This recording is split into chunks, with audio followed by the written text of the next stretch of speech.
यथार्थ मोक्ष।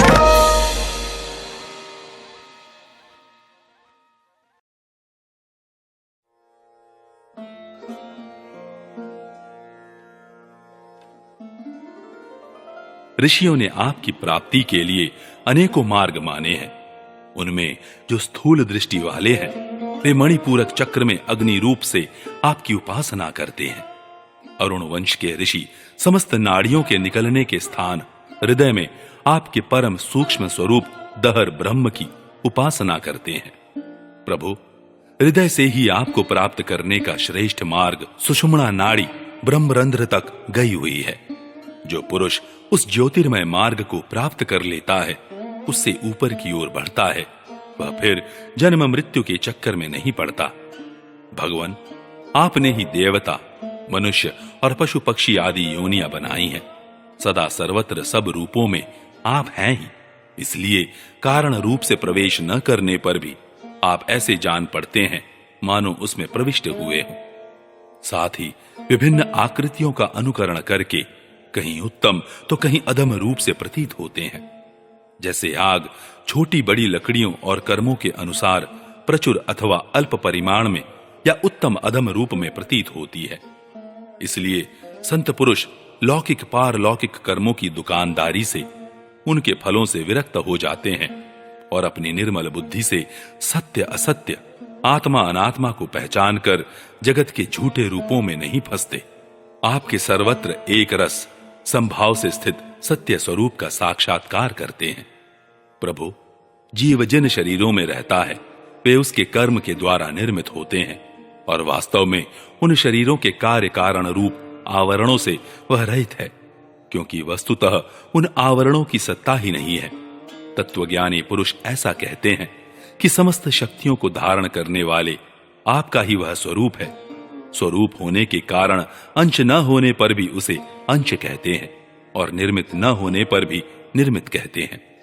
इसी से बुद्धिमान पुरुष जीव के वास्तविक स्वरूप पर विचार करके परम विश्वास के साथ आपके चरण कमलों की उपासना करते हैं, क्योंकि आपके चरण ही समस्त वैदिक कर्मों के समर्पण स्थान और मोक्ष स्वरूप हैं। भगवान, परमात्म तत्व का ज्ञान प्राप्त करना अत्यंत कठिन है। उसी का ज्ञान कराने के लिए आप विविध प्रकार के अवतार ग्रहण करते हैं और उनके द्वारा ऐसी लीला करते हैं जो अमृत के महासागर से भी मधुर और मादक होती है। जो लोग उसका सेवन करते हैं उनकी सारी थकावट दूर हो जाती है, वे परमानंद में मग्न हो जाते हैं। कुछ प्रेमी भक्त तो ऐसे होते हैं जो आपकी लीला कथाओं को छोड़कर मोक्ष की भी अभिलाषा नहीं करते। स्वर्ग आदि की तो बात ही क्या है। वे आपके चरण कमलों के प्रेमी परमहंसों के सत्संग में जहां आपकी कथा होती है इतना सुख मानते हैं कि उसके लिए इस जीवन में प्राप्त अपनी घर गृहस्थी का भी परित्याग कर देते हैं। प्रभु, यह शरीर आपकी सेवा का साधन होकर जब आपके पथ का अनुरागी हो जाता है, तब आत्मा हितैषी, सुहृद और प्रिय व्यक्ति के समान आचरण करता है। आप जीव के सच्चे हितैषी, प्रियतम और आत्मा ही हैं और सदा सर्वदा जीव को अपनाने के लिए तैयार भी रहते हैं। इतनी सुगमता होने पर तथा अनुकूल मानव शरीर को पाकर भी लोग सख्य भाव आदि के द्वारा आपकी उपासना नहीं करते, आप में नहीं रमते, बल्कि इस विनाशी और असत शरीर तथा उसके संबंधियों में ही रम जाते हैं। उन्हीं की उपासना करने लगते हैं और इस प्रकार अपने आत्मा का हनन करते हैं, उसे अधोगति में पहुंचाते हैं। भला यह कितने कष्ट की बात है। इसका फल यह होता है कि उनकी सारी वृत्तियां, सारी वासनाएं शरीर में ही लग जाती हैं और फिर उनके अनुसार उनको पशु पक्षी आदि के जाने कितने बुरे बुरे शरीर ग्रहण करने पड़ते हैं और इस प्रकार अत्यंत भयावह जन्म मृत्यु रूप संसार में भटकना पड़ता है।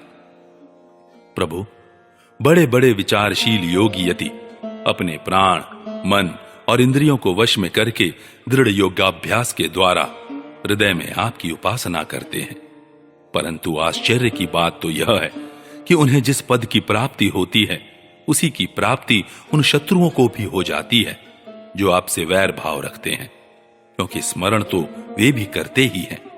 कहां तक कहें, भगवन, वे स्त्रियां जो अज्ञानवश आपको परिच्छिन्न मानती हैं और आपकी शेषनाग के समान मोटी, लंबी तथा सुकुमार भुजाओं के प्रति काम भाव से आसक्त रहती हैं, जिस परम पद को प्राप्त करती हैं वही पद हम श्रुतियों को भी प्राप्त होता है। यद्यपि हम आपको सदा सर्वदा एक रस अनुभव करती हैं और आपके चरणारविंद का मकरंद रस पान करती रहती हैं। क्यों ना हो, आप समदर्शी जो हैं, आपकी दृष्टि में उपासक के परिच्छिन्न या अपरिच्छिन्न भाव में कोई अंतर नहीं है। भगवन, आप अनादि और अनंत हैं। जिसका जन्म और मृत्यु काल से सीमित है, वह भला आपको कैसे जान सकता है? स्वयं ब्रह्मा जी, निवृत्ति परायण सनकादि तथा प्रवृत्ति परायण मरीचि आदि भी बहुत पीछे आपसे ही उत्पन्न हुए हैं। जिस समय आप सबको समेटकर सो जाते हैं, उस समय ऐसा कोई साधन नहीं रह जाता जिससे उनके साथ ही सोया हुआ जीव आपको जान सके, क्योंकि उस समय न तो आकाश आदि स्थूल जगत रहता है और न तो महत्त्वादि सूक्ष्म जगत। इन दोनों से बने हुए शरीर और उनके निमित्त क्षण मुहूर्त आदि काल के अंग भी नहीं रहते।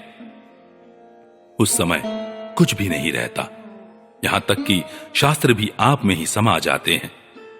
प्रभु, कुछ लोग मानते हैं कि असत जगत की उत्पत्ति होती है और कुछ लोग कहते हैं कि सतरूप दुखों का नाश होने पर मुक्ति मिलती है। दूसरे लोग आत्मा को अनेक मानते हैं, तो कई लोग कर्म के द्वारा प्राप्त होने वाले लोक और परलोक रूप व्यवहार को सत्य मानते हैं। इसमें संदेह नहीं कि ये सभी बातें भ्रम मूलक हैं और वे आरोप करके ही ऐसा उपदेश करते हैं। पुरुष त्रिगुणमय है। इस प्रकार का भेदभाव केवल अज्ञान से ही होता है और आप अज्ञान से सर्वथा परे हैं। इसलिए ज्ञान स्वरूप आप में किसी प्रकार का भेदभाव नहीं है। यह त्रिगुणात्मक जगत मन की कल्पना मात्र है। केवल यही नहीं, परमात्मा और जगत से पृथक प्रतीत होने वाला पुरुष भी कल्पना मात्र ही है। इस प्रकार वास्तव में असत होने पर भी अपने सत्य अधिष्ठान आपकी सत्ता के कारण यह सत्य सा प्रतीत हो रहा है। इसलिए भोक्ता, भोग्य और दोनों के संबंध को सिद्ध करने वाली इंद्रियां आदि जितना भी जगत है, सबको आत्मज्ञानी पुरुष आत्म रूप से सत्य ही मानते हैं। सोने से बने हुए कड़े, कुंडल आदि स्वर्ण रूप ही तो हैं।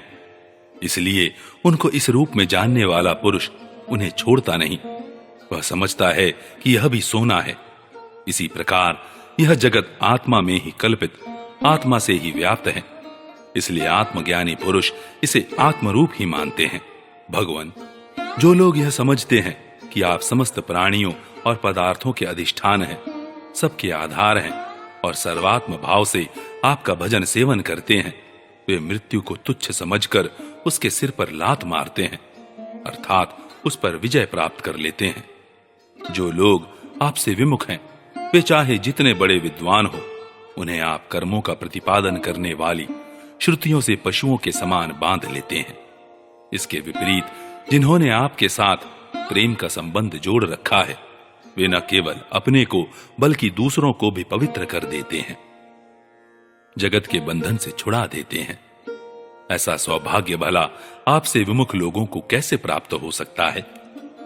प्रभु, आप मन, बुद्धि और इंद्रिय आदि कारणों से, चिंतन, कर्म आदि के साधनों से सर्वथा रहित हैं। फिर भी आप समस्त अंतःकरण और बाह्य करणों की शक्तियों से सदा सर्वदा संपन्न हैं। आप स्वतः सिद्ध ज्ञानवान स्वयं प्रकाश हैं। अतः कोई काम करने के लिए आपको इंद्रियों की आवश्यकता नहीं है। जैसे छोटे छोटे राजा अपनी अपनी प्रजा से कर लेकर स्वयं अपने सम्राट को कर देते हैं, वैसे ही मनुष्यों के पूज्य देवता और देवताओं के पूज्य ब्रह्मा आदि भी अपने अधिकृत प्राणियों से पूजा स्वीकार करते हैं और माया के अधीन होकर आपकी पूजा करते रहते हैं। वे इस प्रकार आपकी पूजा करते हैं कि आपने जहां जो कर्म करने के लिए उन्हें नियुक्त कर दिया है, वे आपसे भयभीत रहकर वहीं वह काम करते रहते हैं। नित्य मुक्त आप मायातीत हैं, फिर भी जब अपने ईक्षण मात्र से, संकल्प मात्र से माया के साथ क्रीड़ा करते हैं, तब आपका संकेत पाते ही जीवों के सूक्ष्म शरीर और उनके सुप्त कर्म संस्कार जग जाते हैं और चराचर प्राणियों की उत्पत्ति होती है। प्रभु, आप परम दयालु हैं। आकाश के समान सब में सम होने के कारण न तो कोई आपका अपना है और न तो पराया। वास्तव में तो आपके स्वरूप में मन और वाणी की गति ही नहीं है। आप में कार्य कारण रूप प्रपंच का अभाव होने से बाह्य दृष्टि से आप शून्य के समान ही जान पड़ते हैं, परंतु उस दृष्टि के भी अधिष्ठान होने के कारण आप परम सत्य हैं। भगवान, आप नित्य एक रस हैं। यदि जीव असंख्य हों और सब के सब नित्य एवं सर्वव्यापक हों, तब तो वे आपके समान ही हो जाएंगे। उस हालत में वे शासित हैं और आप शासक। यह बात बन ही नहीं सकती और तब आप उनका नियंत्रण कर ही नहीं सकते। उनका नियंत्रण आप तभी कर सकते हैं जब वे आपसे उत्पन्न एवं आपकी अपेक्षा न्यून हो। इसमें संदेह नहीं कि ये सब के सब जीव तथा इनकी एकता या विभिन्नता आपसे ही उत्पन्न हुई है।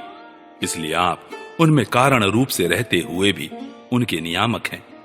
वास्तव में आप उनमें सम रूप से स्थित हैं, परंतु यह जाना नहीं जा सकता कि आपका वह स्वरूप कैसा है, क्योंकि जो लोग ऐसा समझते हैं कि हमने जान लिया, उन्होंने वास्तव में आपको नहीं जाना। उन्होंने तो केवल अपनी बुद्धि के विषय को जाना है, जिससे आप परे हैं। और साथ ही मति के द्वारा जितनी वस्तुएं जानी जाती हैं, वे मतियों की भिन्नता के कारण भिन्न भिन्न होती हैं। इसलिए उनकी दुष्टता एक मत के साथ दूसरे मत का विरोध प्रत्यक्ष ही है। अतएव आपका स्वरूप समस्त मतों के परे है।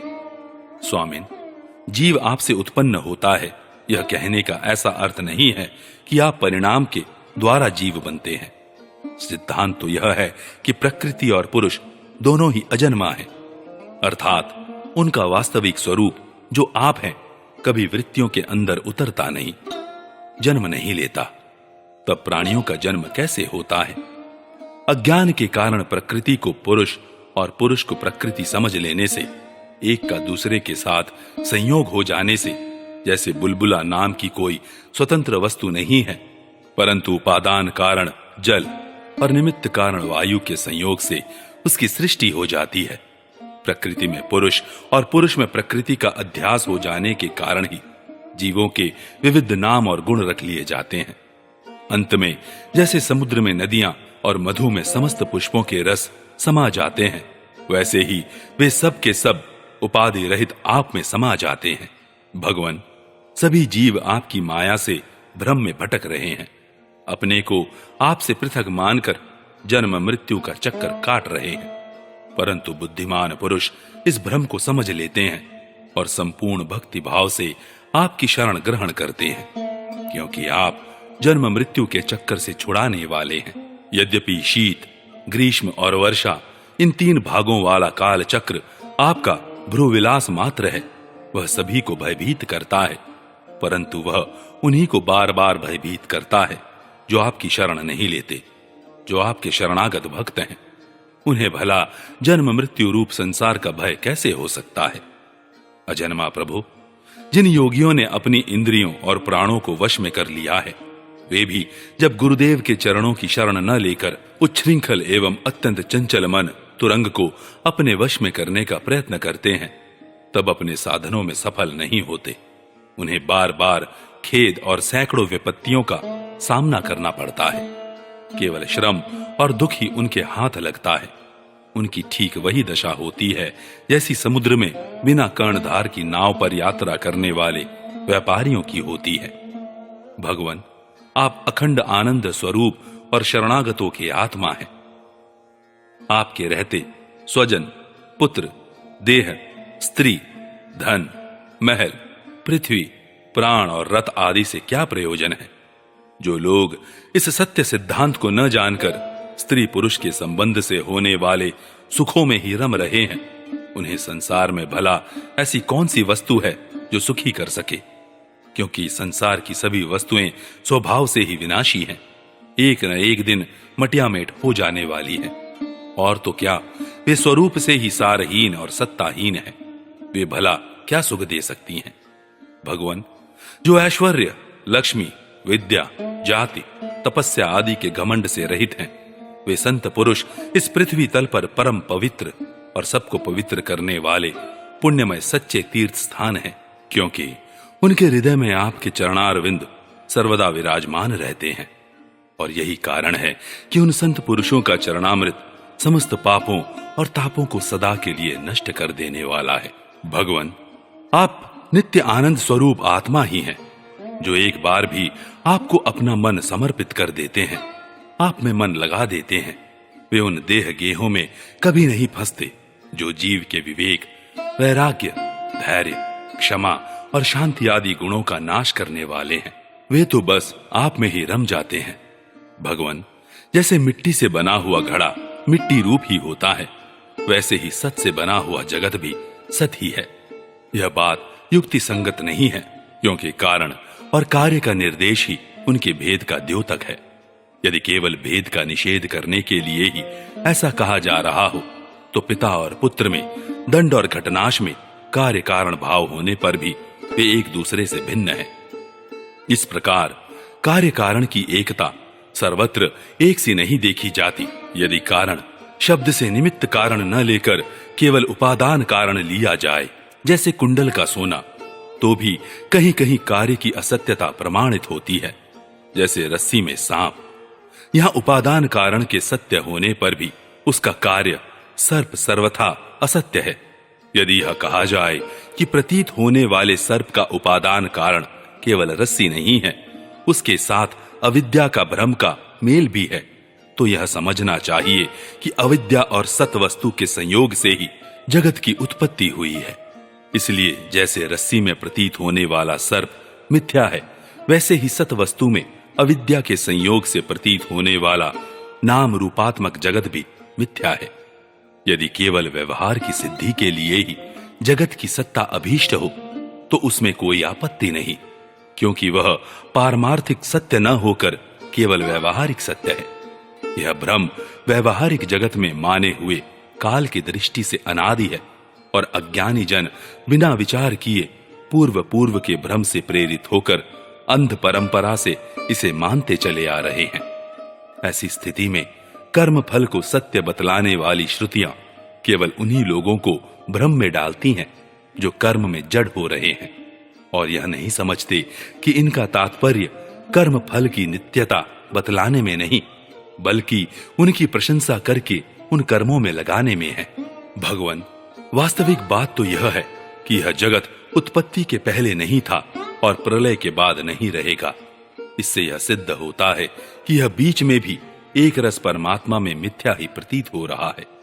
इसी से हम श्रुतियां इस जगत का वर्णन ऐसी उपमा देकर करती हैं कि जैसे मिट्टी में घड़ा, लोहे में शस्त्र और सोने में कुंडल आदि नाम मात्र हैं, वास्तव में मिट्टी, लोहा और सोना ही है, वैसे ही परमात्मा में वर्णित जगत नाम मात्र है, सर्वथा मिथ्या और मन की कल्पना है।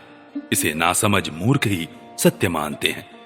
भगवान, जब जीव माया से मोहित होकर अविद्या को अपना लेता है, उस समय उसके स्वरूप भूत आनंदादि गुण ढक जाते हैं। वह गुणजन्य वृत्तियों, इंद्रियों और देहों में फंस जाता है तथा उन्हीं को अपना आपा मानकर उनकी सेवा करने लगता है। अब उनकी जन्म मृत्यु में अपनी जन्म मृत्यु मानकर उनके चक्कर में पड़ जाता है। परंतु प्रभु, जैसे सांप अपने केंचुल से कोई संबंध नहीं रखता, उसे छोड़ देता है, वैसे ही आप माया अविद्या से कोई संबंध नहीं रखते, उसे सदा सर्वदा छोड़े रहते हैं। इसी से आपके संपूर्ण ऐश्वर्य सदा सर्वदा आपके साथ रहते हैं। अणिमा आदि अष्ट सिद्धियों से युक्त परमैश्वर्य में आपकी स्थिति है। इसी से आपका ऐश्वर्य, धर्म, यश, श्री, ज्ञान और वैराग्य अपरिमित है, अनंत है। वह देश, काल और वस्तुओं की सीमा से आबद्ध नहीं है। भगवान, यदि मनुष्य योगी यति होकर भी हृदय की विषय वासनाओं को उखाड़ नहीं फेंकते, तो उन असाधकों के लिए आप हृदय में रहने पर भी वैसे ही दुर्लभ है जैसे कोई अपने गले में मणि पहने हुए हो, परंतु उसकी याद न रहने पर उसे ढूंढता फिरे इधर उधर। जो साधक अपनी इंद्रियों को तृप्त करने में ही लगे रहते हैं, विषयों से विरक्त नहीं होते, उन्हें जीवन भर और जीवन के बाद भी दुख ही दुख भोगना पड़ता है, क्योंकि वे साधक नहीं, दम्भी हैं। एक तो अभी उन्हें मृत्यु से छुटकारा नहीं मिला है, लोगों को रिझाने, धन कमाने आदि के क्लेश उठाने पड़ रहे हैं, और दूसरे आपका स्वरूप न जानने के कारण अपने धर्म कर्म का उल्लंघन करने से परलोक में नरक आदि प्राप्त होने का भय भी बना ही रहता है। भगवान, आपके वास्तविक स्वरूप को जानने वाला पुरुष आपके दिए हुए पुण्य और पाप कर्मों के फल, सुख एवं दुखों को नहीं जानता, नहीं भोगता। वह भोग्य और भोक्तापन के भाव से ऊपर उठ जाता है। उस समय विधि निषेध के प्रतिपादक शास्त्र भी उससे निवृत्त हो जाते हैं, क्योंकि वे देहाभिमानियों के लिए हैं। उनकी ओर तो उसका ध्यान ही नहीं जाता। जिसे आपके स्वरूप का ज्ञान नहीं हुआ है, वह भी यदि प्रतिदिन आपकी प्रत्येक युग में की हुई लीलाओं, गुणों का गान सुन सुनकर उनके द्वारा आपको अपने हृदय में बैठा लेता है, तो अनंत अचिंत्य दिव्य गुणगणों के निवास स्थान प्रभु, आपका वह प्रेमी भक्त भी पाप पुण्यों के फल, सुख दुखों और विधि निषेधों से अतीत हो जाता है, क्योंकि आप ही उनकी मोक्ष स्वरूप गति हैं। भगवान, स्वर्गादि लोकों के अधिपति इंद्र, ब्रह्मा प्रभृति भी आपकी था आपका पार न पा सके। और आश्चर्य की बात तो यह है कि आप भी उसे नहीं जानते, क्योंकि जब अंत है ही नहीं तब कोई जानेगा कैसे। प्रभु, जैसे आकाश में हवा से धूल के नन्हे नन्हे कण उड़ते रहते हैं, वैसे ही आप में काल के वेग से अपने से उत्तरोत्तर 10 गुने 7 आवरणों के सहित असंख्य ब्रह्मांड एक साथ ही घूमते रहते हैं। तब भला आपकी सीमा कैसे मिले? हम श्रुतियां भी आपके स्वरूप का साक्षात वर्णन नहीं कर सकती। आपके अतिरिक्त वस्तुओं का निषेध करते करते अंत में अपना भी निषेध कर देती हैं, और आप में ही अपनी सत्ता खोकर सफल हो जाती हैं। भगवान नारायण ने कहा, देवर्षि, इस प्रकार सनकादि ऋषियों ने आत्मा और ब्रह्म की एकता बतलाने वाला उपदेश सुनकर आत्मा स्वरूप को जाना, और नित्य सिद्ध होने पर भी इस उपदेश से कृतकृत्य से होकर उन लोगों ने सनंदन की पूजा की। नारद, सनकादि ऋषि सृष्टि के आरंभ में उत्पन्न हुए थे, अतएव वे सबके पूर्वज हैं। उन आकाशगामी महात्माओं ने इस प्रकार समस्त वेद, पुराण और उपनिषदों का रस निचोड़ लिया है। यह सबका सार सर्वस्व है। देवर्षि, तुम भी उन्हीं के समान ब्रह्मा के मानस पुत्र हो, उनकी ज्ञान संपत्ति के उत्तराधिकारी हो। तुम भी श्रद्धा के साथ इस ब्रह्मात्म विद्या को धारण करो और स्वच्छंद भाव से पृथ्वी में विचरण करो। यह विद्या मनुष्यों की समस्त वासनाओं को भस्म कर देने वाली है। श्री सुखदेव जी कहते हैं, परीक्षित, देवर्षि नारद बड़े संयमी, ज्ञानी, पूर्ण काम और नैष्ठिक ब्रह्मचारी हैं। वे जो कुछ सुनते हैं उन्हें उसकी धारणा हो जाती है। भगवान नारायण ने उन्हें जब इस प्रकार उपदेश किया, तब उन्होंने बड़ी श्रद्धा से उसे ग्रहण किया और उनसे यह कहा। देवर्षि नारद ने कहा, भगवान, आप सच्चिदानंद स्वरूप श्री कृष्ण हैं। आपकी कीर्ति परम पवित्र है। आप समस्त प्राणियों के परम कल्याण, मोक्ष के लिए कमनीय कलावतार धारण किया करते हैं। मैं आपको नमस्कार करता हूं। परीक्षित, इस प्रकार महात्मा देवर्षि नारद आदि ऋषि भगवान नारायण को और उनके शिष्यों को नमस्कार करके स्वयं मेरे पिता श्री कृष्ण द्वैपायन के आश्रम पर गए। भगवान वेद व्यास ने उनका यथोचित सत्कार किया। वे आसन स्वीकार करके बैठ गए।